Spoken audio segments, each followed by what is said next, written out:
രാവിലെ ഹൈദരാബാദിലെ അപ്പോളോ ആശുപത്രിയിൽ വെച്ചായിരുന്നു അന്ത്യം. ഹൃദയസ്തംഭനമാണ് മരണകാരണമെന്നാണ് ആദ്യ റിപ്പോർട്ടുകൾ വ്യക്തമാക്കുന്നത്. ഇപ്പോൾ ഇതിൻ്റെ വിശദാംശങ്ങൾ നൽകാൻ ന്യൂസ് ഡെസ്കിൽ നിന്നും മനു ചേരുകയാണ്. മനു, മൃതദേഹം ഇന്ന് തന്നെ കേരളത്തിലേക്ക് എത്തിക്കുമോ? മറ്റ് വിവരങ്ങൾ എന്തൊക്കെയാണ്?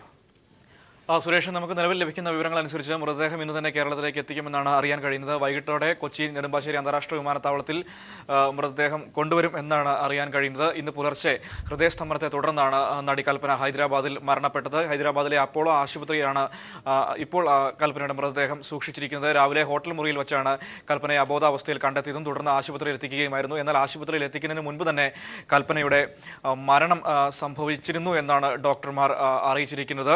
ഒരു തെലുങ്ക് സിനിമയുടെ ഷൂട്ടിങ്ങുമായി ബന്ധപ്പെട്ട് ഒപ്പം തന്നെ ഒരു അവാർഡ് നൈറ്റിന്റെ ചടങ്ങുകളുമായി ബന്ധപ്പെട്ടാണ് കൽപ്പന കഴിഞ്ഞ കുറച്ച് ദിവസങ്ങളിലായി ഹൈദരാബാദിൽ ഉണ്ടായിരുന്നത്. ഇന്ന് പുലർച്ചെ അവർ റൂമിൽ നിന്ന് പുറത്തു വരാത്തതിനെ തുടർന്ന് നടത്തിയ അന്വേഷണത്തിലാണ് കൽപ്പനയെ അബോധാവസ്ഥയിൽ റൂം ബോയ് മുറിയിൽ കണ്ടെത്തിയത്. തുടർന്ന് വളരെ വേഗത്തിൽ തന്നെ കൽപ്പനയെ ആശുപത്രിയിലേക്ക് ഹൈദരാബാദിലെ അപ്പോളോ ആശുപത്രിയിലേക്ക് കൊണ്ടുപോയെങ്കിലും മരണം സംഭവിക്കുകയായിരുന്നു. നേരത്തെ ആശുപത്രിയിൽ എത്തിക്കുന്നതിന് മുൻപ് തന്നെ അവരുടെ മരണം നടന്നു കഴിഞ്ഞിരുന്നു എന്നാണ് ഹൈദരാബാദിലെ അപ്പോളോ ആശുപത്രി ഡയറക്ടർ നമ്മളോട് സ്ഥിരീകരിച്ചിരിക്കുന്നത്. ഇന്ന് വൈകിട്ടോടെ തന്നെ മൃതദേഹം കേരളത്തിലെത്തിക്കാനുള്ള നടപടികളെല്ലാം ചെയ്യുമെന്നും അറിയാൻ കഴിഞ്ഞിട്ടുണ്ട്. കൽപ്പനയുടെ ആ ഒരു അകാല വിയോഗത്തിൽ ഇപ്പോഴും മലയാള സിനിമാ ലോകം പകച്ചു നിൽക്കുകയാണ് എന്ന് തന്നെ നമുക്ക് പറയേണ്ടി വരും. പലരും ഇപ്പോഴും കൽപ്പനയുടെ മരണത്തോട് പൊരുത്തപ്പെടാൻ കഴിയാത്ത അവസ്ഥയിലാണ് നമ്മളോട് സംസാരിച്ച ആളുകളൊക്കെ. ഏകദേശം 300ഓളം സിനിമകളിൽ വേഷമിട്ടിട്ടുണ്ട് കൽപ്പന.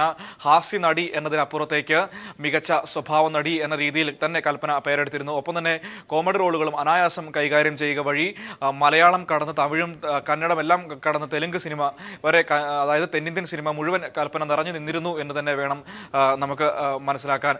ഏറ്റവും ഒടുവിൽ മനു തിരികെ എത്തായി.